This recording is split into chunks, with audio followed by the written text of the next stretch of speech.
أنا هذا السؤال ودبك بدنا هو إسويديو وحي كلا وابا لقيه شين كراهي تن يقول درن وحد النوت كقرط بركان وحقرنا حاجة وحدة سا تاريخ ده كان لو غير دونا سومالي هيستوري سا سكول كان لو غير لك دونا هاي سكول intermediate برايمري جامعة هذه تمادية سوابا واحد دون تابا كله كرتايو ضد وبدن سايو جامعة هذه وكريتيكال أيا وحلا في ريا مكت لكن هل كان واحد عبقرنتي يا ونقول الشيء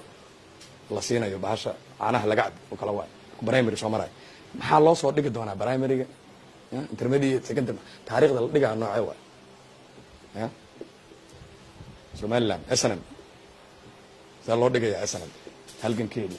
حقوق الجلع تاريخ ذا USC انتيك الجلع حمسيات برا حقوق الجلع ولا سكواد هيستدي يا حقيقة الجلع يا ما لقوا تجي هات سومال أنا سوام مري وحير هي حكي لي سنتار أما حلقة سنة ويقول جرين أول كور أسنت هذا حقيقي شيء أنا كتجان وهاي قبائل قار كمدة سومال لنا كنا أيان وأرق إن أسنم قرب كأحيان وابلا درس أيان بقرب كأحيان بما قار كمدة واتوكو بي حمسيات برا ويركوان عنا لبعض الناس كده ويرج كدكتا ساندويتش ها همبرجر dhexdooda ku jiraan isku dhufsada wato yiri watay la dagaalayeen oo ku hubay laguna xasuuqay ayaga ya qabiilka weyn meesha degan ugu weyn shanta qabiil oo degan marka ayagii marka waxay goosteen inay bal SNMT ka saaraan manhajkoodii oo kuwan aysan u dareemin marginalized educational marginalized aqoon ahaan inay waxaan exclusion ka yihiin banaan ka taagan yihiin ay wax ka saareen waxayna ka tahay marxaladii heshiisiineed oo kuwaas ay ku soo dhaweynayaan ya in la isku soo dhawaado laakiin taariikh laga tagi karo ma ah waa taariikh ay tahay inay macnayaan maxay ahayd asnam maxaa keenay civil war maxaan colaadda u galnay waxyaabaha ugu dhibka badan waa Soomaali ka taagan annaga hadda waxaan hadda isku day inay macnays oo lagaaga dhigayo qabiil si loo macnayo Soomaali si loo darsaa mar wax walba hadii la qabiileynaa xawaaladii waa la qabiileynaa telecommunicationki waa la qabiileynaa mobile systemki waa la qabiileynaa وهذا حوالد قبيلة لوجو سورادنا لندن هذه ما أنت لعج صدر حمر يا رير هبل أدرس واي وحول بو every aspect of Somali society قبيلة ونقطة مركا قبيل كي سيء درس وحي مركا حقيقة أنا واحد هاي هذا أنا وكشة جامعة عدا إن Somali الأمريكان لقجر كجيل أنا ما هن بلوجي ده قبيل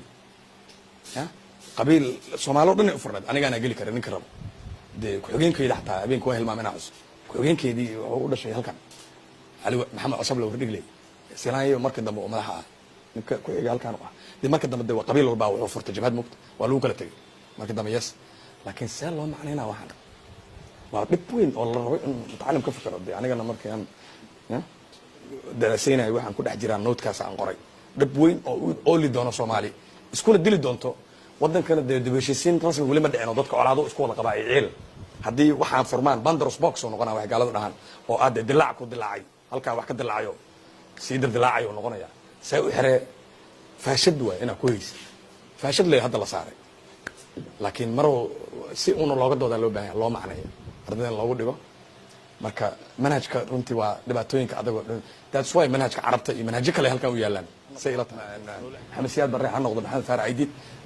see waxaan aan wada qori doonaa taariikhdooda dadkan oo nin walba oo ama u careysan yahay ama jecel yahay ya waa dhib weyn oo manhajta naga qabsan doono science wax kale waa ka heshiin karnaa juqraafiga laftirkiisa isku qabsan doonaa ogaada Puntland isay u qorayna galmudug iyo waxaan South West Jubaland iyo laftirkiisa doodo badan oo imaan doona cilmiga karod waxaan ahayn waa isku dili doonaa ilaahay hana kala badbaadiyo